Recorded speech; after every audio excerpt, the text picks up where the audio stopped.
In 1995, the Republic of Uganda, under the able leadership of President Yoweri Kaguta Museveni, signed and ratified the International Convention on Civil and Political Rights.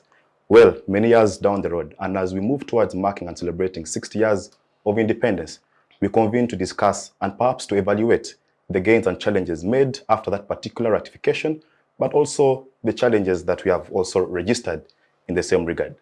Ladies and gentlemen, I'm joined by a panel of distinguished ladies and gentlemen, senior citizens of this country. That is now my humble honor to introduce to you, and in no particular order. Retired Colonel Dr. Kizza, Besigye, a former presidential candidate 4 times, if I'm to say, and also someone who has appeared on this show before. Retired Colonel, many thanks for spending time to be on this show. You're welcome. Thank you very much, and greetings to all of you who are tuned into this program. I'm always protesting when I'm introduced by what I was, and rather than what I am. But yes, nice to be here once again. Yes, thank you. Former leader of the Forum for Democratic Change. Former. Current leader of the Red Front. Yes, okay. Red Card Front, or the People's Front for Transition. And a very prominent resident of Kasangati, in Wakiso district. Yeah, thank you for that update. Yes. Yes, next to him is Dr. Sarah Bireete. Sarah is a lawyer, but also the executive director of Center for Constitutional Governance. But also, if you're a religious follower of this show, then you've seen her face very frequently appearing on your TV. Dr. Many, thanks for joining us this afternoon. Thank you, and good afternoon, viewers. Yes, thank you. Yes, last but not least is Captain Francis Babu, an NRM historical, but also a former SEC member of the NRM. Many thanks for joining us. I'm just a senior citizen who lives just down the road here. This senior business is actually, he's more senior in NRM than I am. So if you want to go backwards, we all have our background. But basically, I'm a senior citizen who is virtually watching what politics is telling us. Yeah. All right. Thank you very much. Doctor, let me just begin with you. Perhaps we could just begin by evaluating Uganda pre-ratifying this very important International Convention on Civil and Political Rights, and post that particular ratification. What difference significantly can we identify? Have we made any progress ever since we put pen to paper and said, okay, now we are going to sign and ratify this particular convention? But of course, as we do so, hopefully we can draw emulation from our neighbors, the Republic of Kenya. You see, even before you talk about ratification of conventions, conventions are international, of course. And indeed, human rights are universal. And that's why sometimes I get, rather frustrated when I hear people with whom we identify as citizens complaining that foreigners are raising issues about human rights in Uganda. With human rights, there is no foreigner. Every human rights abuse is an abuse of humanity. Human rights are indivisible. They are universal. Now, before that convention was ratified, we, the human beings in Uganda, have been here.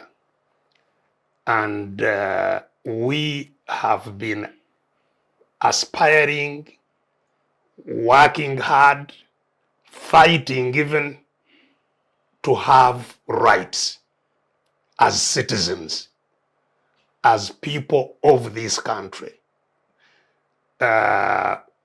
Even when we fought for our independence, we were fighting for our rights as citizens of this country to determine what happens in our country and not other people to determine what happens here for us. So the struggle for human rights is as old as humans themselves. It does not begin with an international convention. In the case of Uganda,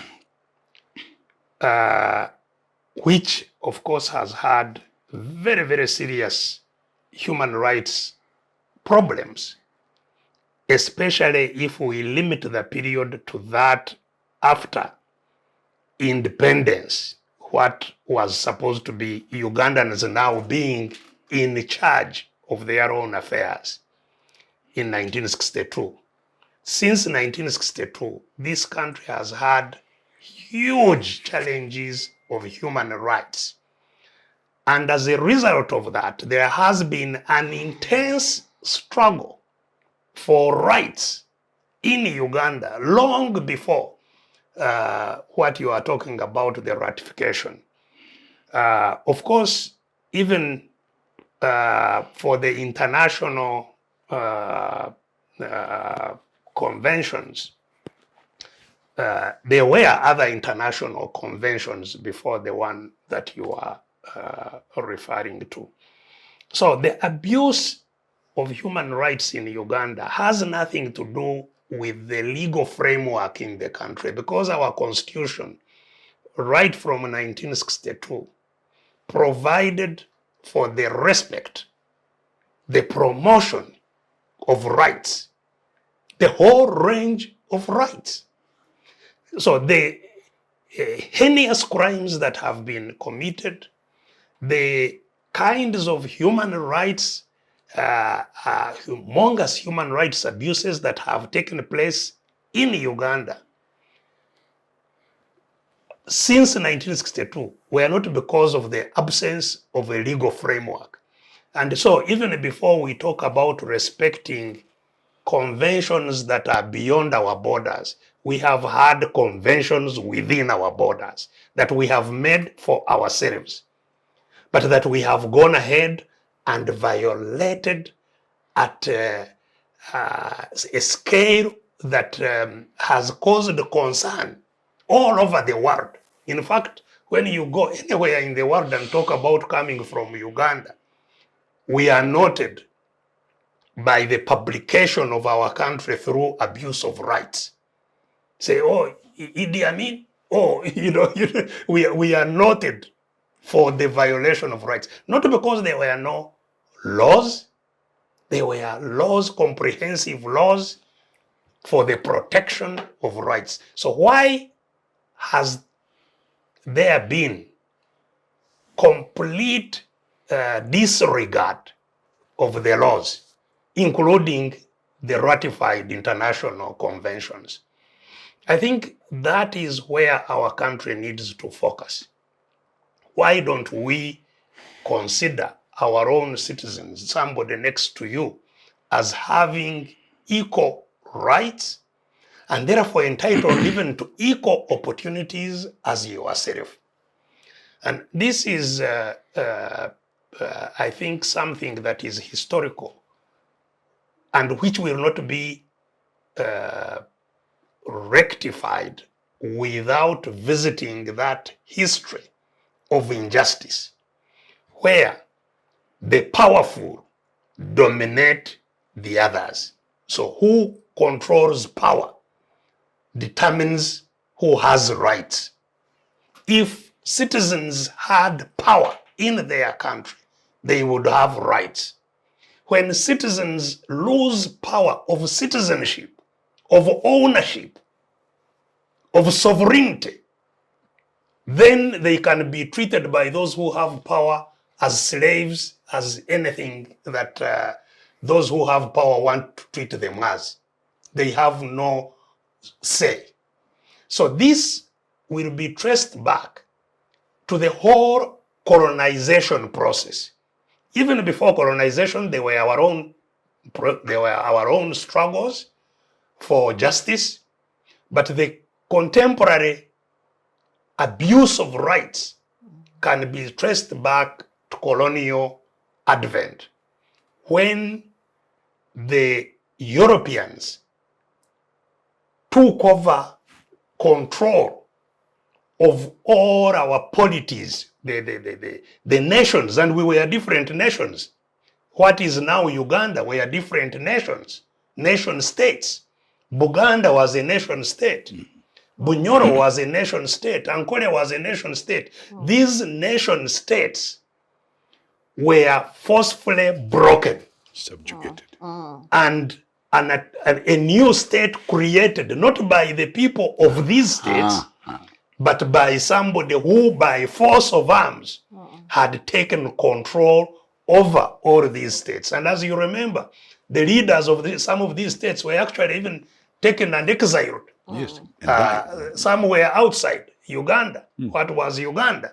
So all power of the states that now were amalgamated into what we know as Uganda meant that people within that geographical description became subjects, lost their citizenship, and became subjects of those who had taken over the power of those entities. And therefore, once they have no power, no say, then they can be abused with impunity. And that is exactly what was happening then. And it has not, in the main thrust, changed up to now. The domination of many by a few using force has not changed. What happened in 1962 was that the control of that domination shifted from the British to people of our type. Uncle Tom's. But the control of the country by a few, using the force of arms, the same force of arms that the British were using, did not change. And that's why Amin, who was their trained military operative, eventually became the head of the state. In fact, working with the same British at the time of the takeover of power in 1971. And so this will not change because they are conventions. No. In fact, they were conventions even as the British were here. They were conventions. They were conventions subsequently. So this will only change if we regain our citizenship and now have power to ensure that nobody mistreats any of us as is happening. All right. Thank you very much, Doctor. Sarah, let me just come to you. Our constitution in Uganda has a whole chapter 4 designated to tell us what human rights are in this country. But I know that Article 44 stipulates the non-derogable rights, and which are only 4. I think the right to habeas corpus, fair hearing, amongst others. So we are discussing civil and political rights. Perhaps for the benefit of our viewers, where do civil and political rights fall? Should they have been in the non-derogable rights, or the rights that can be regulated by the state? Where do you think these civil and political rights ideally fall? Should they be non-derogable? Or You know, they are also part of those rights. But before we come to the generation of rights, and maybe to add on the background that Dr. Besigye has shared, if you look at the status of rights under independent Uganda, or even the pre-colonial, like Besigye put it, in our history and the traditional setup, we have a concept of Ubuntu. Ubuntu takes care of one another, the well-being of one another. And that means you protect each other. You don't abuse each other's rights. Away from the Ubuntu concept, you can look at the Christian concept of the most important commandment. Love one another. If you love a person, you cannot hurt them. You cannot suffocate them. You cannot take away their property. You cannot take away their liberty. You cannot. And Jesus said, the greatest of all commandments is love one another as you love yourself. So if we were to follow our traditional Ubuntu concept or if you want to be religious, and I know it's replicated in Islam, then you love each other as you love yourself, we would not be talking of human rights violations. But governance-wise, we can look at the governance of Kabaka Mwanga or Sikabaka Mwanga, and the violation of freedom of association, where he crucified the martyrs for their religion. And that is 1885, 1887.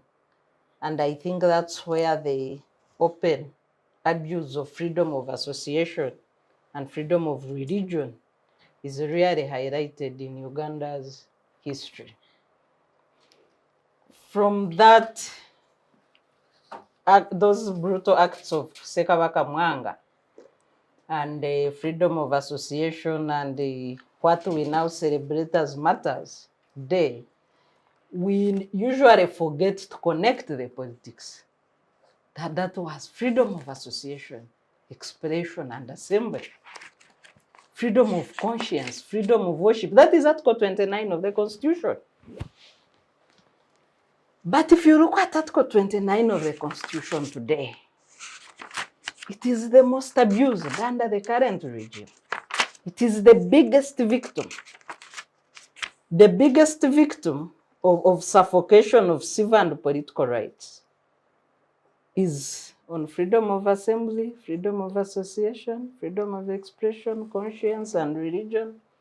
But also when you look at liberties then, the freedom from detention, torture, arrest, and the constitutional framework under Article 23 and 28, which would prohibit the detention without trial, that was enacted in 1967. And but one, it's the life we are living today. The 48-hour rule. The basics of taking away somebody's liberty. Introduce yourself. Tell the person the crime they are suspected of committing. Tell the relatives where they will be detained. And produce them in court within 48 hours. The basics of state governance that we have failed in this country for over 60 years.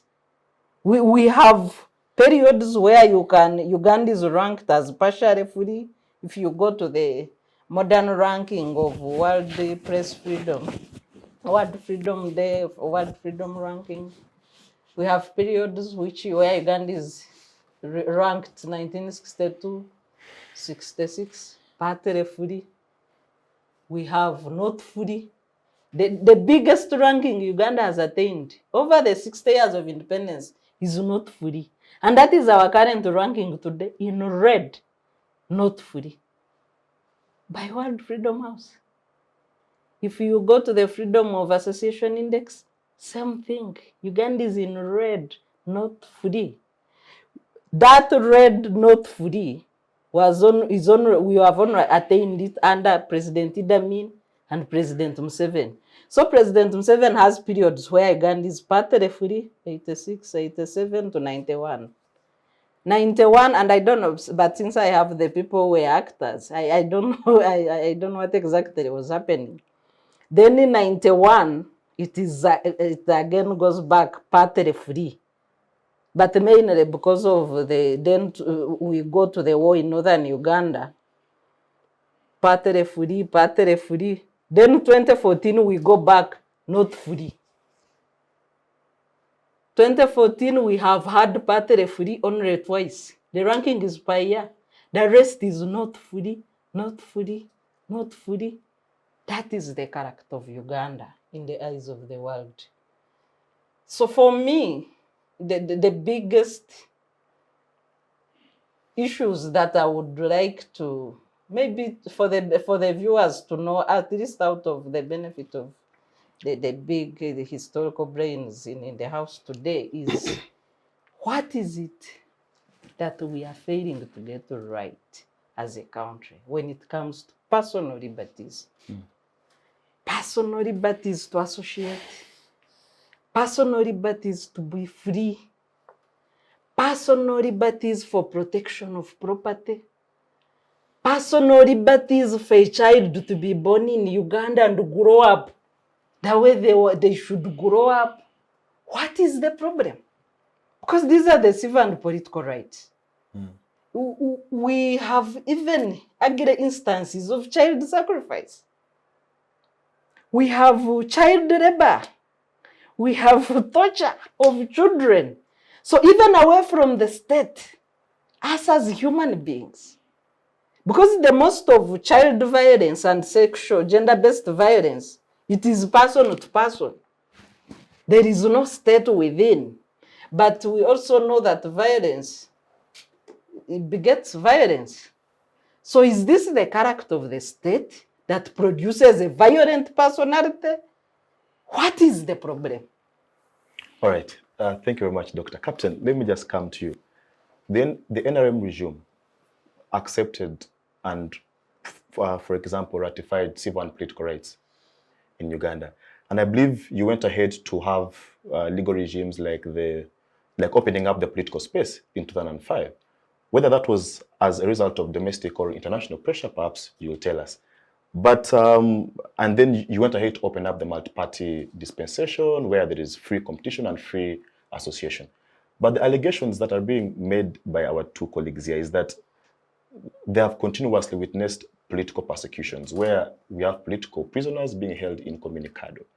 So do you think that there is a contrast between the legal regime that stipulates and opens up the political space, freedom of association, vis-a-vis what our colleagues are saying, that these same civil and political rights are being undermined by the NRM regime? Well, thank you very much, and thank you for having us from the Citizen Chat Show. It was very nice. Let me start off. Why we seem to be talking about symptoms.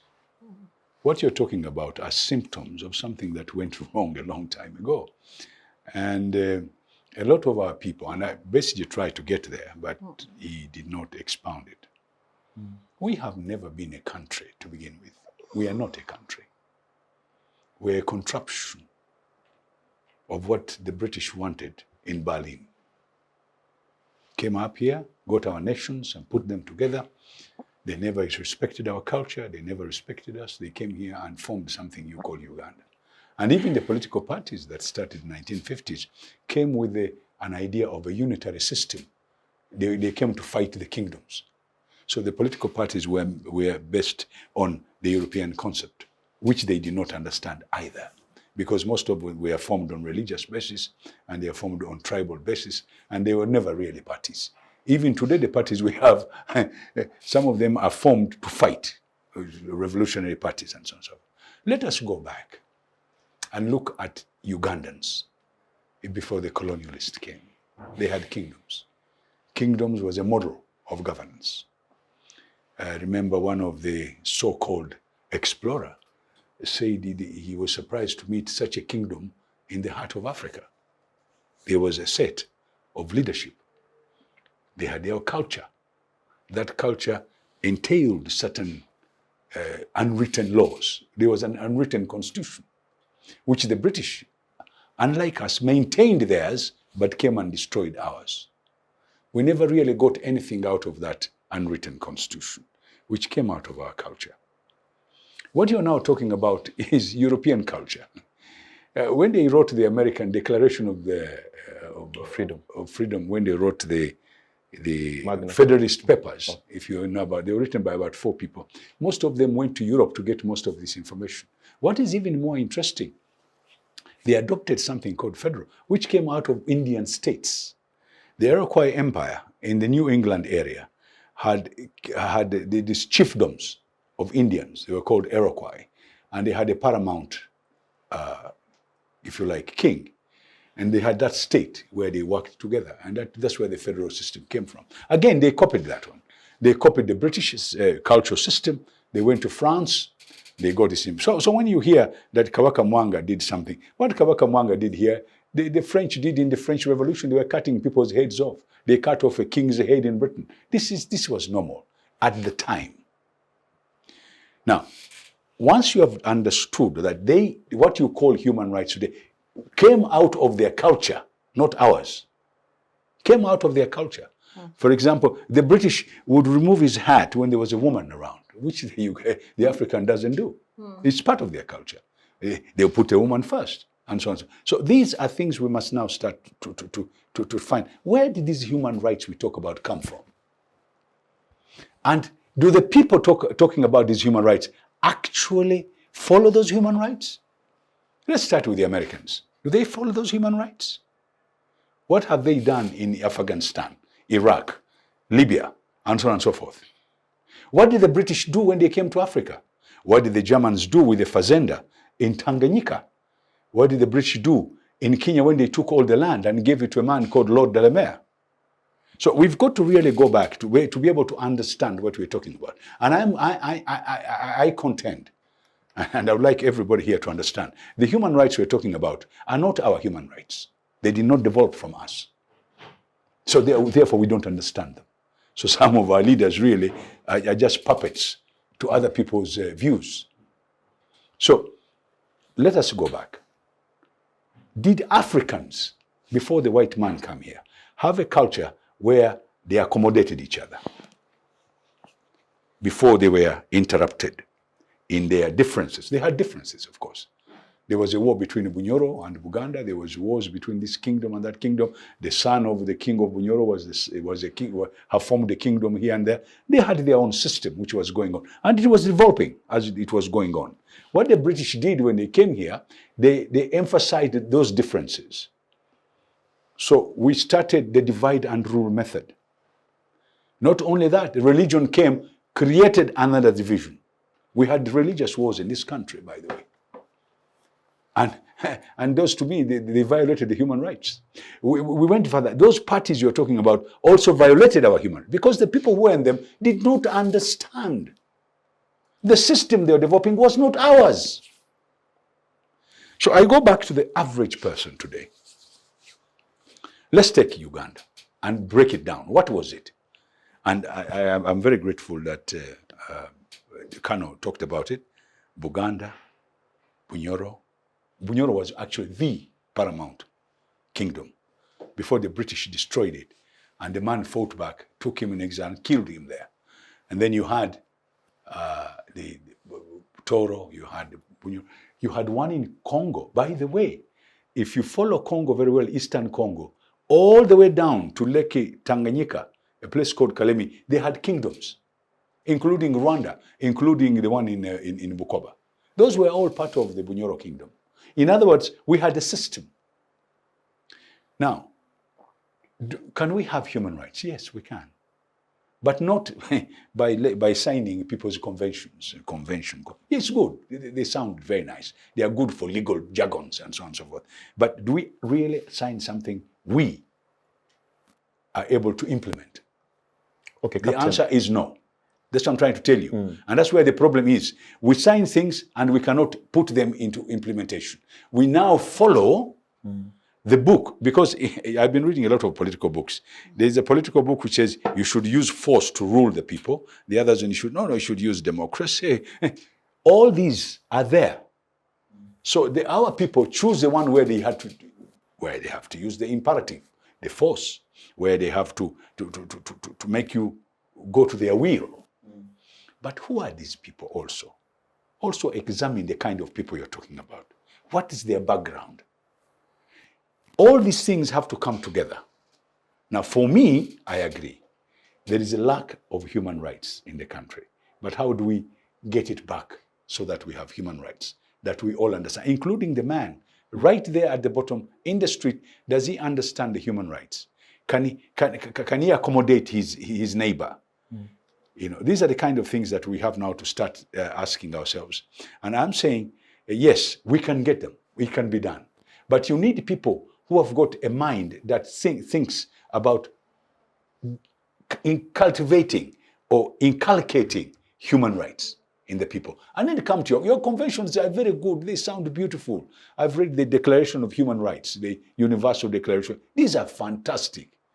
But find out where they come from. Because even when they wrote the American Constitution, they didn't have them in. It was afterwards they were brought in as amendments, and there were 10 of them that were brought in because the wife of one of those people insisted. Now, If we go on slowly and say, yes, I agree, there's a violation of human rights. People are taking advantage of our misunderstanding of the word human rights. Some people are taking advantage of our people who are very nice, and they use force to rule them. All those things are there. I agree entirely, no problem at all. But how do we get out of it? And I think that's where the most important point comes. How do we get out of the vicious circle?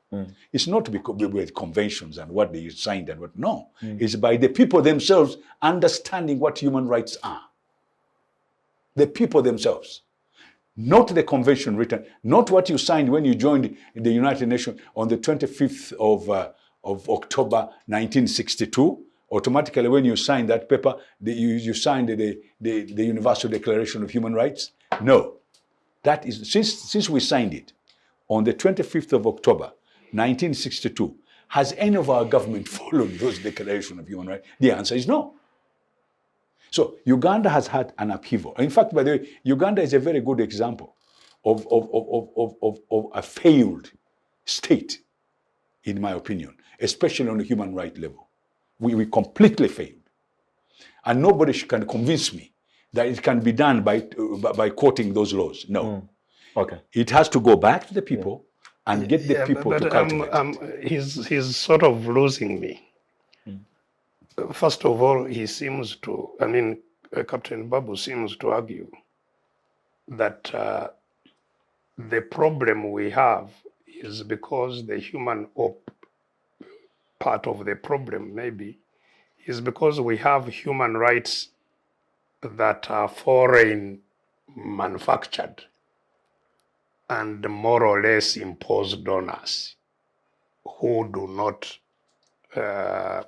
understand them, who do not appreciate their relevance and importance, and who cannot therefore, abide and uphold such rights.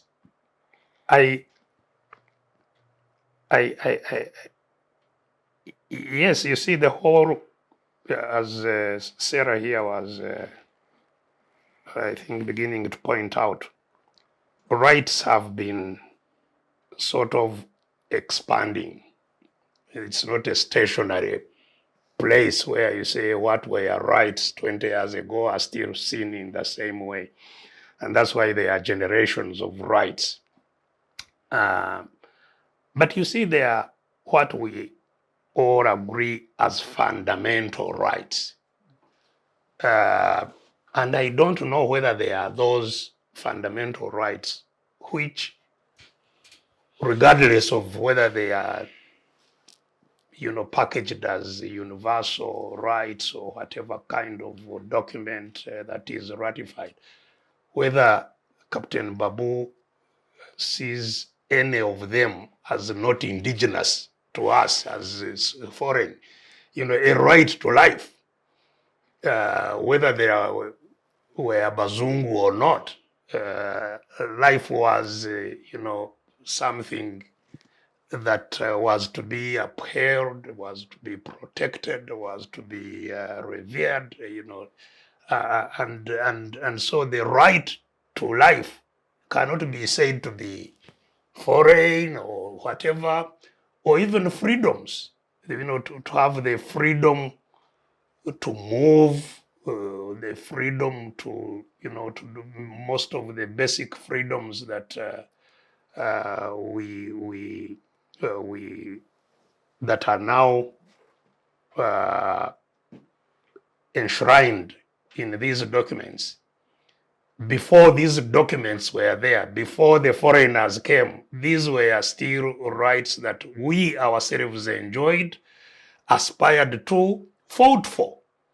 Indeed, before the foreigners seriously interfered with our polities here, there was struggle for participation, Some Buganda kings were, I think there is a Buganda king who was beheaded by his by the people in Buganda. The subject. Yes, fighting for yes, they beheaded, and that's so. And some were removed. So the institutions you see in Buganda were fought for to say that there is a Ruchiko. They were fought for where their voices are. The clerk, be the clans. That the clans are there, that they are Bataka and everybody is represented. That there is Nkuruze, they have a treasury, where their public money is managed, and there is a treasurer of the people of Buganda who develops. All these were fought for very, very viciously by people without foreigners being involved. So the rights that we are talking about, which are enshrined in these, yes, there are newer generation rights, which may be a subject of conversation, but those fundamental rights are rights that all citizens from time immemorial aspire to, and that are good indeed for all. And so I don't think that the failure to protect these rights or to uphold them, to promote them, is because of their being sort of exotic, that people don't relate with easily. Yes, the interference from outside, however, interfered with that culture. So the culture you are talking about has been modified. We no longer have the culture that you are talking about of the Ubuntu and so on. The culture was modified by domination of others. And that is what, in the processes of our regaining citizenship, regaining ourselves, our indigenous legitimacy, that's where we need to focus, because you are right. Now, some people indeed believe that those who hold power are rightly the masters, and they must be revered. Yes, because for 70 years, that's what they lived under. Generations have passed under domination. So we now have a modified culture of the dominated. We have a culture of domination. That's why even in our languages, the sayings you find that, in the home of the brave, they are crying. In the home of the cowards, they are laughing. The idea is to perpetuate the notion that you don't challenge the powerful because you will risk your life. You must be submissive, until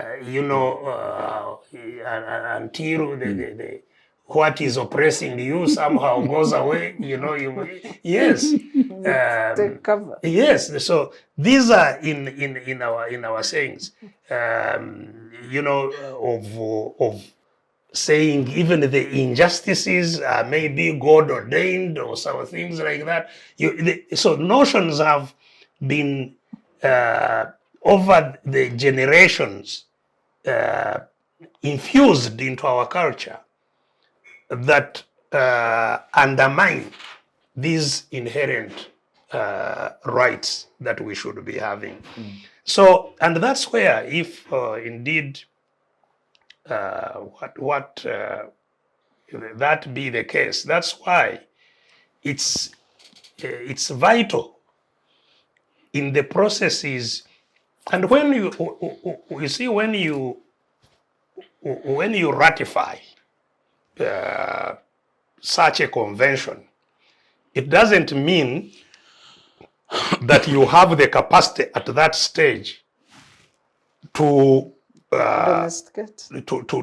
to fully implement its content. But what it enjoins you to do now is to put in place processes that will ensure that that happens. So you create domestic laws, you create domestic processes which will make people understand. In other words, civic education. And that's why there was, actually after independence, that's why in all classes in school, in primary school and so on, it was mandatory that you would have civic education. Civics. Civics, yes, civics as a subject, so that you learn about Young these people rights don't and know so it. on. And now this, however, when the process of domination now re-emerged after independence, these disappeared because ignorance is part of the tools of domination And operation. and oppression. So that's where we need part of the liberating strategies must be on how we reintroduce very vigorously knowledge about these basic issues countrywide, because the younger people certainly do not know this, and they have grown up in a different kind of culture. The second thing is the institutions, because institutions, beginning with the institution of the family. Yep. You know, the family The most important. is the most basic institution. The most important institution must be strengthened and modeled to achieve what we are talking about. The biggest challenge we have now, even as a country, is the breakdown of the family, the family unit. Most kids now are growing up in broken homes, brought up by single parents and so on. There are no cultural settings within which the family thrives and imbibes the cultural norms of that of the society, whether it's the clan, whether it's the whatever society is around the family. All this we need to go back and see how to strengthen this in the process of correction. Wow, thank you. Dr. Sra, let me just come to you. Uganda is a country that aspires to be governed by rule of law. And that's why more often and again we shall draw respect to the legal framework. And perhaps maybe, and that is why if you look at the European Union, when they were cautioning and questioning us regarding ECOP, they were citing our international commitments to some of these laws that you ratified against this law and we are holding you accountable to it. So we cannot just look at our ratifications as just mere processes, but rather how they affect us domestically. So do you think that the aspect of respect, the aspect of people having their civil and political rights, is it entirely about the legal regime in place? Or it goes back to what you were saying, that for as long as we are not a nation that is bound by common values, and that we see each other as, you know, I am this, you're that, then even if we have the good legal framework, the people, for as long as they're not connected and don't have shared values, the legal regime becomes as good as a piece of paper. So is it about the legal regime, or it goes back to how the values of society and the common set of values that we have as a country? You know, Dr. Besigye introduced a bit of that towards the end when he was referring to civic education and the institutions. Law does not implement itself. And as you know, as a law student, you know that the law must be Efficacious. yes. You must provoke it to act. So you can have good laws in a book and put this book in a shelf. It will not implement itself. So what is the character of a citizen whose these laws are supposed to protect? Do they know their rights? Do they know how to seek redress in these laws? Because the purpose of most of these laws and the international protocols is to enable people whose rights have been taken away to seek redress. But you cannot, if the person doesn't know that he has that right. Let's look at the basic, Captain Babu talked about the average citizen. We have a country where people say, Kasta toeba katuro. At least we can sleep. Isn't that the biggest support of NRM? That at least we can sleep. A person who says that at least I can sleep and they are satisfied as a citizen, and that is their level of anticipation and expectation from leaders. And when the leaders travel, then they thank them. Thank you, we enter our houses and sleep. They will not demand for accountability, for example.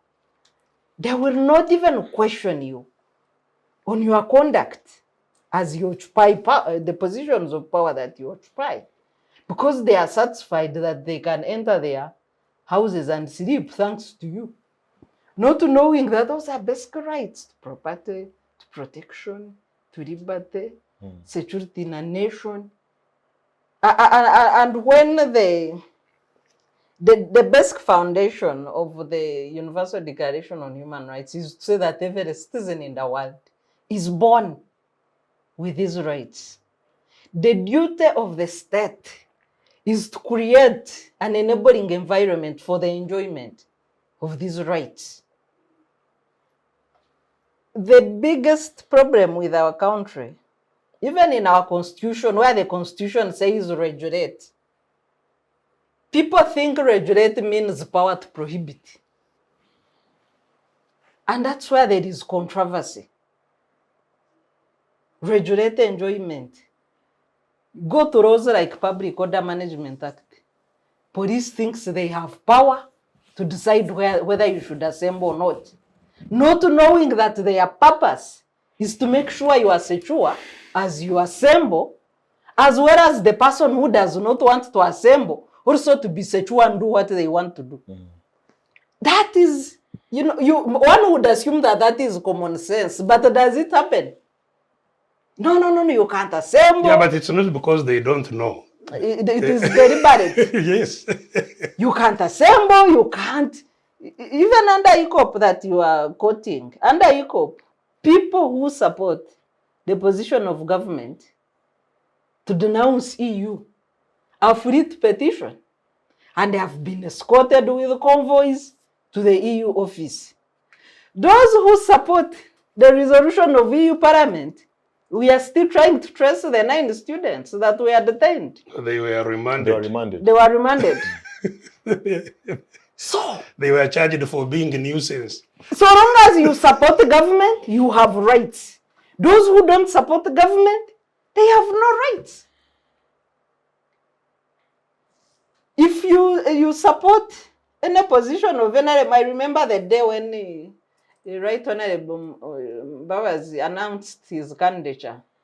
Then a group of women emerged from NRM Secretariat to demonstrate. Then the Red Kawes was still around as the KPMG commander. He escorted them, picked them properly, put them on a pickup, and said them escort them back to their party offices. But if you have somebody who is not NRM, or who is not protesting, then they are beaten, they are undressed. We have had women's breasts pulled. So the laws are vulgarized by the state clients or the post-colonial states in this country. They use them to suppress those that hold the dissenting voices, those that do not subscribe to their agenda. And we have seen this deliberate suppression of rights in most failed or failing states. If you compare with our immediate neighbors just across the border in Kenya, and I'm not referring to the tweets, I am. So, they suffered under Moi with the separation of rights. People, students protesting Nairobi, especially from Nairobi University, they would be tear gassed. And that was the first time I had started venturing into Kenyan politics. So the images of Makerere students today with the protests were the images in Nairobi with the Nairobi University students. And the other violation of other rights that was happening under that iron fist rule of Moi. Rule of law can only thrive under three conditions. One is an enlightened citizen that knows their rights and can defend their rights. The second condition is the institutions.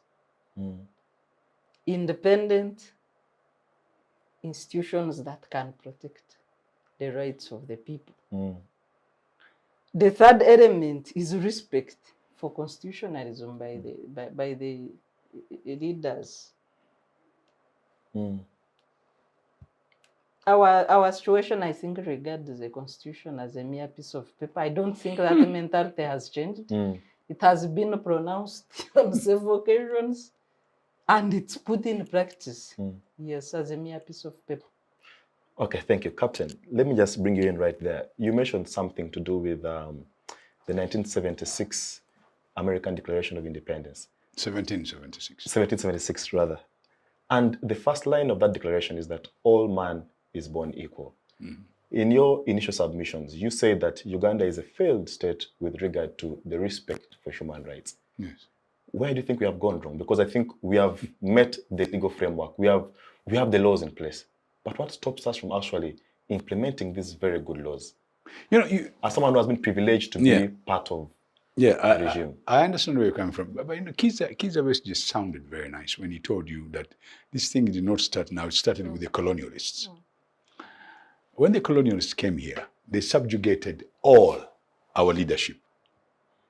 Not only that, they took two of our leaders who questioned their methods and took them in exile. In fact, they virtually killed them in the exile, brought their dead bodies back. And one thing you must realize, Bunyoro never signed that agreement with the British until 1932. Others signed it in 1900. The biggest word here is domination. We are animals. We like to dominate others. And the laws are made to reduce that domination. So once you have the nuisance is domination, then you have to make a law to curtail some of that domination. And this animal instinct was recognized a long time ago that a human being must be, regulated. That's the word actually which was used early on. Now, all these other good things you see require only one man. And if you look at Tanzania, there was one man called Nyerere. He sort of brought certain liberties to the Tanzanians. One man. You don't need everybody. So we need one man to turn around and say, listen, we are human beings and we are living in a global village where certain norm must be respected. And therefore, from today onwards, we should start implementing them. Then we'll start onto civic education. We'll stop making other people poor so that we can control them. In fact, you people are talking about this human rights of politicians. The biggest human right violations here is making Ugandans 12.5 million who are below poverty line. That's the biggest human right abuse I've seen. Now, when you make somebody poor, you can then control them. That's the idea behind the whole thing. Now, poverty, and then you add on ignorance. Now, we tried, because of United Nations, we tried a universal primary education, USC. But even the little bit we tried, you can see that there is a little bit of understanding. You sort of opened a Pandora box when you wanted to maintain the ignorance. People now are a little bit more educated. They understand a little bit more. So the breakdown of our families, which is a very important point that was made.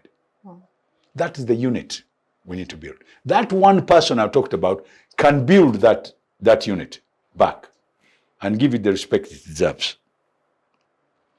Values. I don't know what you talk about values. A Muganda has got his value, a Musoga has got his values. We need to bring these values together and we get a common value. So you need that man to bring these values so that we have one common value, which seems to bring your human rights you're talking about. So we've got some distance to go. I'm not refusing. There's a lot, from 1962 up to now, 60 years ago, the whole journey is littered with violations, one after the other. You can count them. You can cry even tears. But where are we going? How do we make sure that we implement them? We need that one man or woman to turn this thing around. And I brought the example of Nyerere, not 100%, but what Nyerere did, he brought some sanity in Tanzania, which was a very difficult state, having been under the Germans and eventually a trustee territory where the British were not very interested. They sort of looked after it, but they were not giving the due respect like they did in Kenya. It was their colony. These guys, they had even got land. Uganda was a protectorate, so they worked through our kingdom, but in a different way. They even paid them salaries, by the way. Did you know that? All the way down. They paid people up to Muruka chief. They were being paid from Britain. And the British, not only they show you fire, even where they called it a protectorate, you were when they wanted to start an economic system, and they wanted agriculture to be part of it, what they did, they even beat you up so that you could plant coffee and cotton. It was by force. So that kind of thing, we've got to get rid of it. We've got to find a way where we can implement these nice things that you're talking about. They're very nice, by the way. I'm not against human rights. I'm just trying to tell you, we have never really taken, you said earlier on that the Constitution is a piece of paper. Those human rights you're talking about in that Constitution go with that description. So we need to sit down as Ugandans and find ways and means. There are others who have used one method to try and tell the authority there of the day that this is not right. There are other people who want to use dialogue. Other people want to use different methods. All methods which can bring back everybody on the table so that we can understand it. So when we are seated here, we all understand it. So it means there are Ugandans like us who can sit down and understand what is right and what is wrong. And by the way, since we made that constitution in 1994-95, it's a lot of things we have learned. We've learned a lot of things. Examples. People playing around with that constitution. Respect of the constitution and so on and so forth. The institution we are talking about, which are institutions by name but don't work. So we need to sit down and say, how do we build what we want, our desire, our wish? What is our wish? We would like a country like any other country where things are working, where the laws are respected, where the judges are also respected, not picked up and killed and never found their grave. So these are the kind of things we should be talking about. We should, do people respect justice, for example? No. A lot of people here despise our justice system. Even our local people now are beginning to worry about justice because their land is being taken under their nose and the justice is not even helping. So all those kind of things. You're talking about human rights. There are many things that have gone as symptoms that I can describe to you. So what we need to do, really, now, the way forward, we must find a way to change this present system. And I don't care which ways you go. All the methods should be brought together, and if we can vector them into a force, so that we can get the rule of law brought here. The rule of law came from church in the earlier days. Basically, people here claim that they are Christians and Muslims and whatnot. They don't even practice their religion. They practice it when they're in the church, shouting and whatever it is. When they get out, they do other things. So we need to sit down, all of us, and find a solution. I don't care which method you use, but let's get there. And the solution is this. All the things you've talked about have happened. The symptoms, we know where they've come from. We know who is doing it. We know how they're doing it. The question is, how do we get out of the vicious circle? And that is the question that I give everyone. Very good question. Kano, before we take a short commercial break, we have discussed about institutions, and perhaps I think we have been very good students of Karl Marx when we explained the need for family to be a strong institution.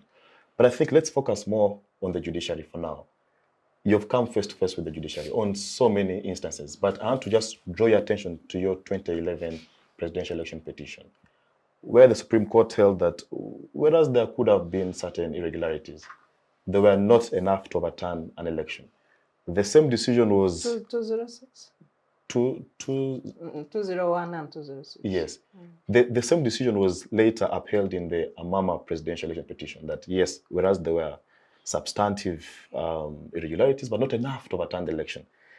Let's speak about the independence of the judiciary. In your own interaction and experience, do you think that the question of our judicial independence is about the security of tenure? Is it about the process of appointment, whereby, like Captain has said, that the population doesn't have belief in the judicial system? Why is this so? Because these institutions are the ones supposed to enforce the civil and political rights of citizens.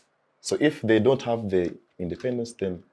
Well, first of all, I must say that I am warmed by what I have heard my brother here, Captain Francis Babu, say, that we all must work for change. That this, what is there, must be changed. You know, Captain Babu, when he was still a flying captain, I was in the NRM. No, but we're all in the NRM. And I may even lay some claim in having interested him To be active. to become active politically. He was not active. He was not in the politics actually to become active politically, and but I was concerned by the time he, of course, became very active therein. I was active against what they were doing and seeking for change. So I'm glad that we are getting a convergence again. And I think,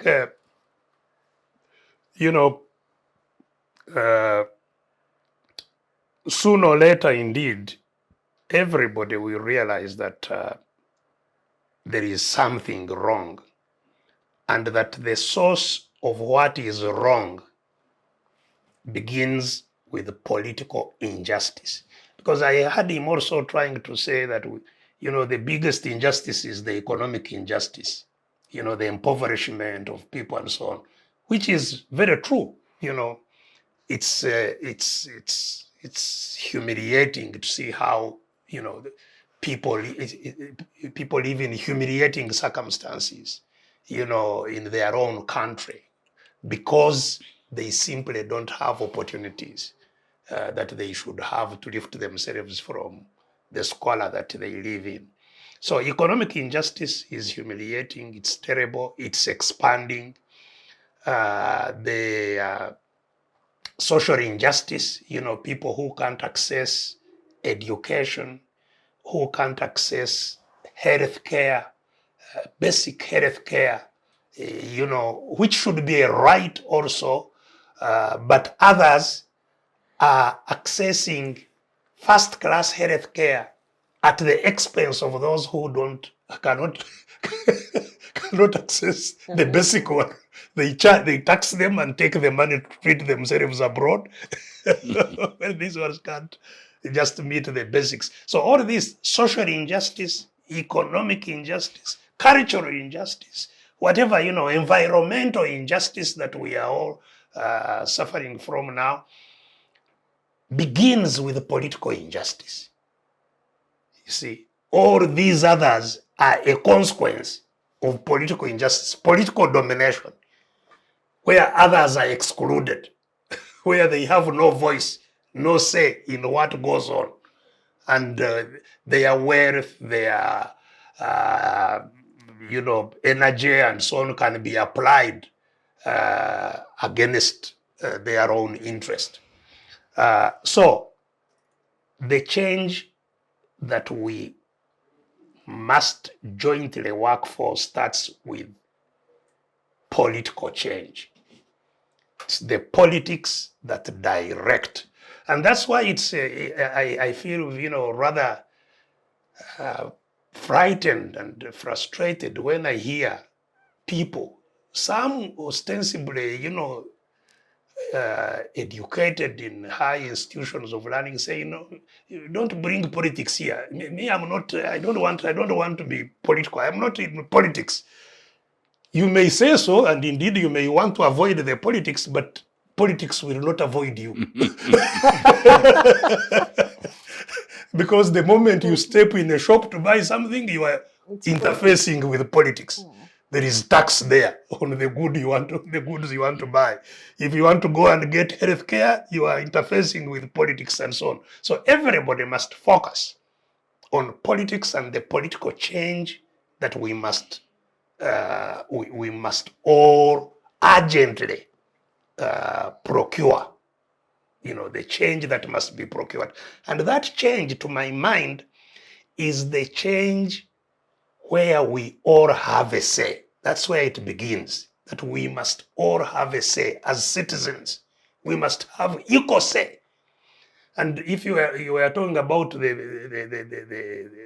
religious basis for human rights, yes, in all religions, it says, we are equal before the Lord.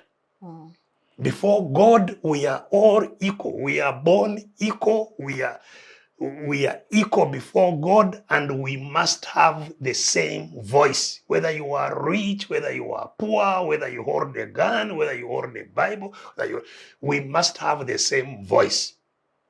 And it is that voice that will give us the same opportunities. It is that voice that will give us the same right under the law, that the law treats us equally, that you do not tilt the law against me. It is that equal voice that will get us to have institutions. So once we have an equal voice, the next stage is using that voice to create institutions that will act on our behalf, because we all can't act. We can't bring our voices together in the old, Greek city type of management. So we need institutions where our voices are channeled in a way that those institutions will act, first of all, independently, not be biased by some, and secondly, competently and equitably, that they serve us, we have equal access to them and they serve us equally. So to have those types of institutions, the type of institutions are advised by the type of citizens. So if we are citizens with knowledge, with rights, knowing our rights, having the power, then we can have institutions that are credible, that are competent, that are just. And then those institutions can deliver the rights that we are talking about, the economic justice, the social justice, or other forms of justice that we are talking about. So now,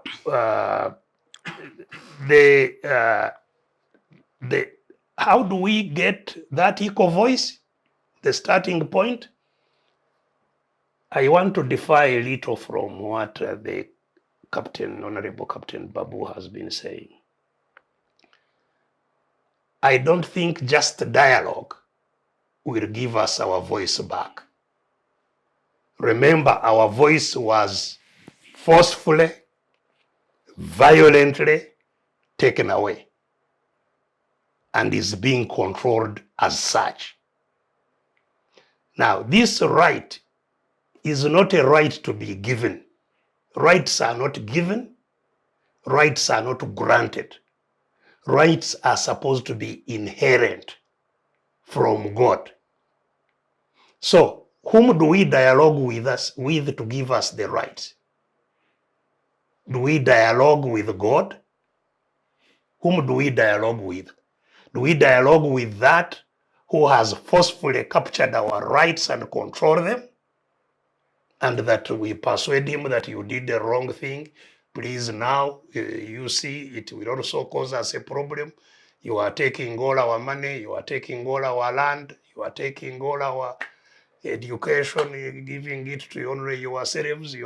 That they will then see that, this is now too much, let me give these rights back to these people. That won't happen. At least in history, it hasn't happened. So rights are fought for. We must reclaim our rights that God inherently gave us and that some people have taken. But in order to indeed fight for our rights, and that's why we fought and liberated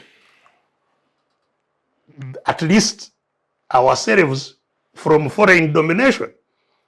The British did not go away because they had the 70 years they had ruled us, they considered was too much, was enough, and now let's now surely leave these people to govern themselves. No, our ancestors had to fight to free our power from foreign dominators.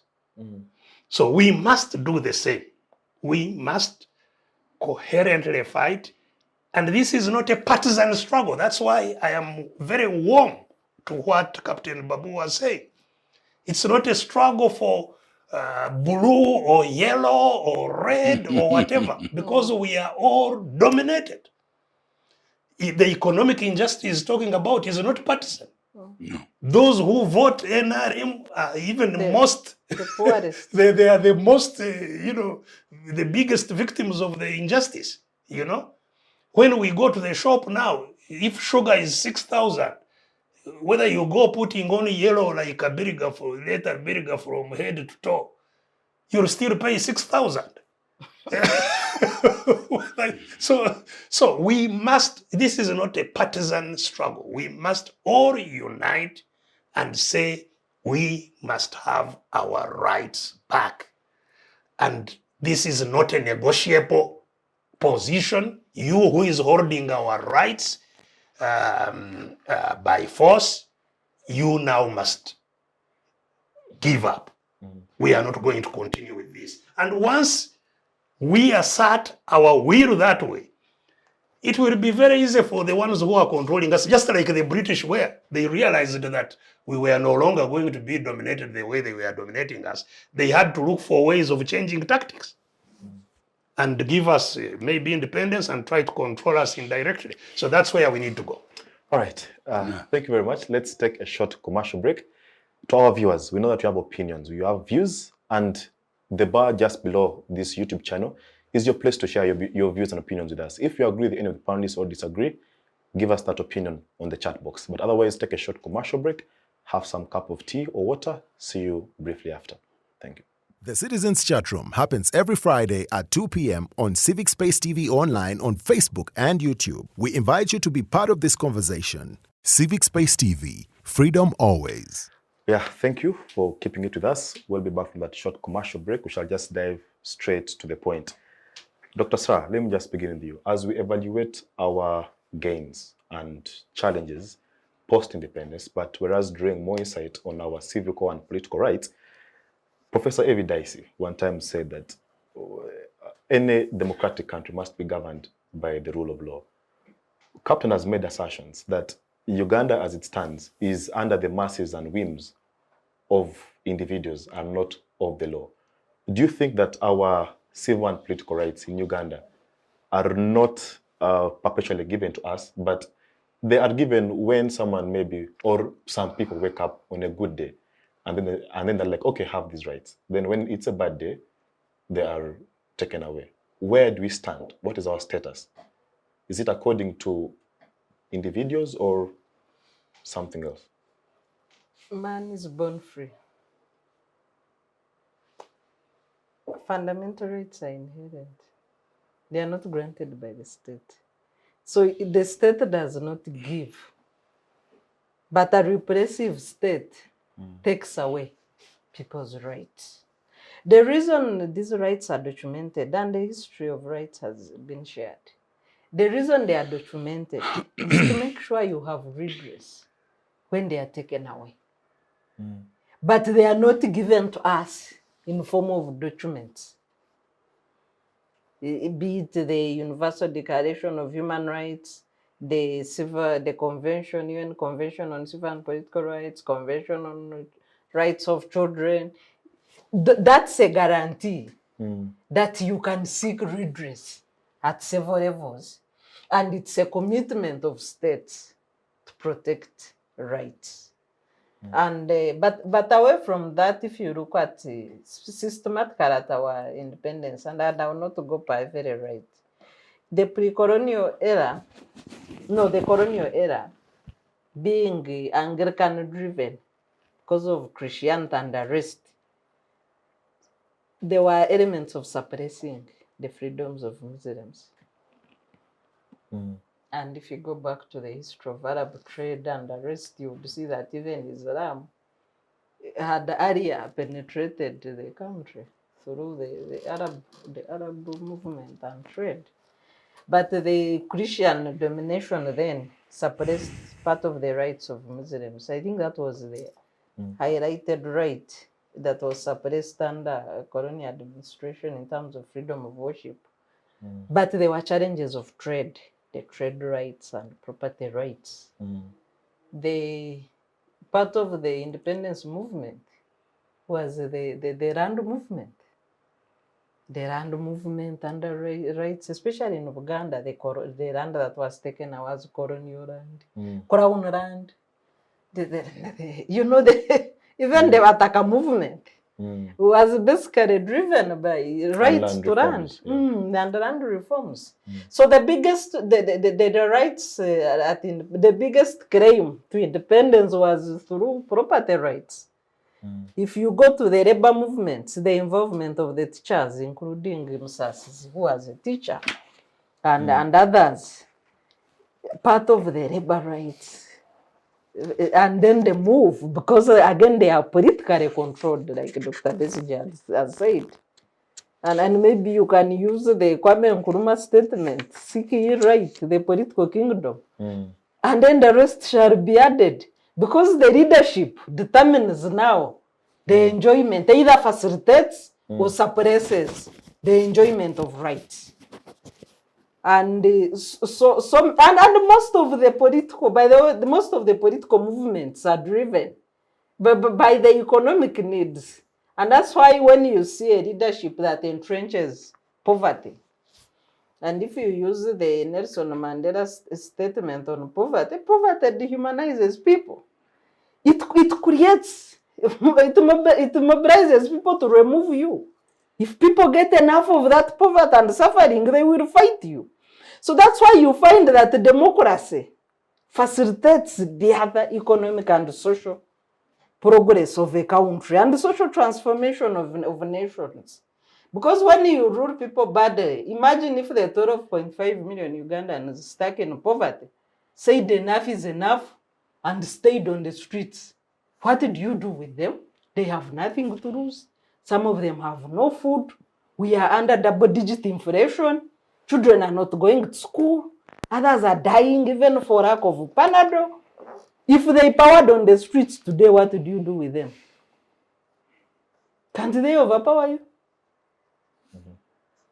Then if you look again at the politics that brings in a failed political leadership, that breeds impunity and corruption, look at the level where we have degenerated of kidnaps, of torture, of missing persons, of...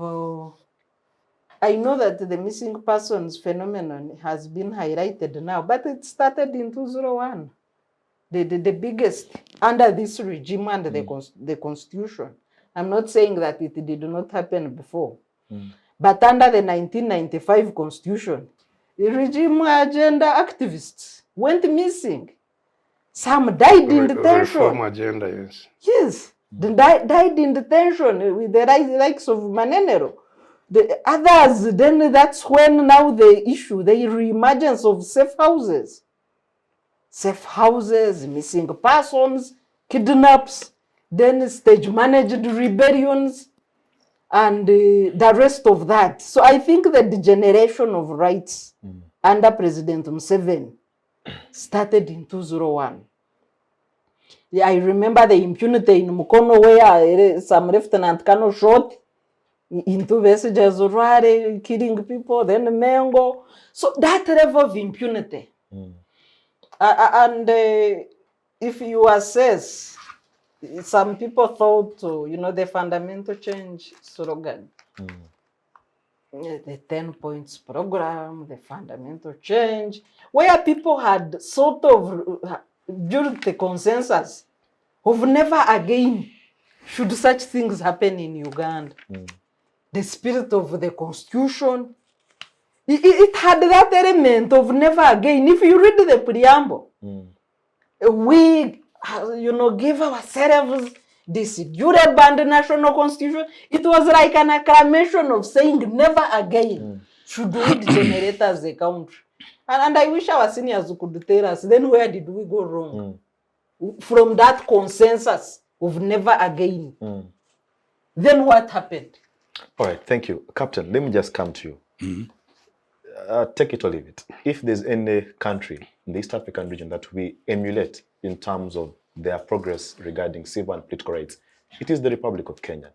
They have demonstrated it over time. They've had several peaceful transfer of power from one elected leader to another, but also their most recent election, really, from the political campaigns to the election dates of the entire process, we saw citizens and their right to vote and their civic right and duty being protected by the state, but also being upheld. Whereas we have put partly the blame on the white man. Even Kenya was a colony, whereas we were a protectorate, they're equally a colony. But where did we go wrong, like Sarah is asking? Where did we go wrong, and how did Kenya leave us this much behind, where they have what I would call a modern state in terms of protection of civil and political rights? What difference would you cite out between the two nations? Yeah, the problems Africans have got historical amnesia. Kenya did not start the way you're talking about. This just happened the other day. They've had a lot of problems. Problems starting with Mau Mau. Ever heard of Mau Mau? Yes. The colonial system in Kenya was different from ours. They took over the country, including their land. Started with Mau Mau. They had a leader at independence who came from the Mau Mau clan. There were leaders at independence who said, no, I will not accept independence until you have released that man. Now, those kind of leaders, we have them in Africa, good leaders. You've just talked about Nyerere here a few minutes ago. You talked about Mandela. You've talked about a few leaders who want things to be done. But you also have a string of very bad leaders in the whole of Africa. I'm sorry, I'm not going to copy Kenya.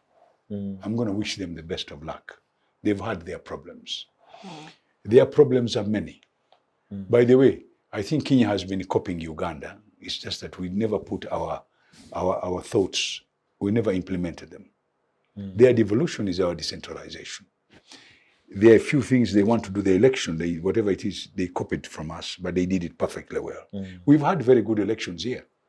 My friend Akabwai had very good elections for the NCA. Very good elections. He did it so well, and it was manual. He did not use electronic. It was reasonable compared to what. So we've had some good things. It's just we never continued doing it correctly. We lost it halfway. Kenya have had their problems. This recent achievement also had its own problems. I remember Kenya started with the Independent Electoral Commission. The last Independent Electoral Commission was completely destroyed, not only by them, but including court. So they have gone through a revolution, some sort of revolution, and they are beginning to get there, but not yet there yet. So I'm sorry, I'm not going to sit here and say I would like to copy them. I would like them to do even better than that. Uganda can be better than that if we had the right person to implement. Ugandans have been coming out and talking about this. You remember the Bireete saga? They came out, and some people got very frightened by that one. You've had a few things here which they have suppressed. They have suppressed them. They suppressed. The university thing did not start today. Even during some of the people who are in government now, through people from their hostels, through kids from up, and did all sorts of things. We know all these things. The revolution to change this country has not started now. And this is what I'm trying to. I was telling my sister here a few minutes ago that some young people the other day went out and they came out with a 10-point program, but it was hijacked. Are you with me? And it was done out of good faith. So sometimes you wonder, another revolution? Will it not be hijacked again? So the question is, we need to sit down and think about this very carefully. How do we do it? Why is it some people have had hope? We've had hope. Maybe the people who captured or who hijacked this can change. Some people still think they can change. Can they? Question that I cannot answer. Patriotism. They talk about patriotism as something you buy from a shop. No. Patriotism is inherent. Patriotism is inherent in the people. Do you know how Ugandans show their patriotism? Half Uganda cranes playing football with another foreign country. Yes. You see how they all go to Nambole. Yes. They even go on train, they jump up and down. That is patriotism. Patriotism, they have it. You don't have to teach them to have patriotism. You have just to do the right thing. Ugandans, if they know you're doing the right thing, you will see the kind of support you will get. So to me, I think what we are missing, and people taking advantage of some of us, is because we hoped. Even now we still hope that wherever they are, instead of doing what they have been doing, can they change? So that we don't have bloodshed, so that we don't fight. Can they change? So that we can change this country. Some people say they cannot change. These are people who cannot change. And others say, no, maybe they can. So this hope, they are killing our hope. Because we want this country to change. Not even individuals. I don't want an individual to change. I want the status quo, the whole thing, to change. Including our church leaders, including our people in judiciary, including the educated, including the elite. In fact, the people who have let us most are the elite, the educated. They have let us down more than anybody else. So you find a professor, I get completely disgusted. Virtually kneeling because he wants to be made a minister. That disappoints me completely. A professor. People who are educated are misbehaving. What do we need to do? As much as we have respect our leaders, and we say, please, is there any way you can forget and we start a new chapter? Which is a good way to go if it was possible. But some people are saying, no, Captain Babu, you are wasting your time. These guys will never change. And I would like to say, they can change. So, but by the way, why didn't you aspire for the same change under the Obote government? No, we couldn't, because the Obote government had taken a completely different level. What level? The level they had taken, at the first one or the second one? Both. No, the first one, I think some of the actions which were taken were against nations in the country. By the way, I'm beginning to realize that even this group has done the same, but we had not seen it yet.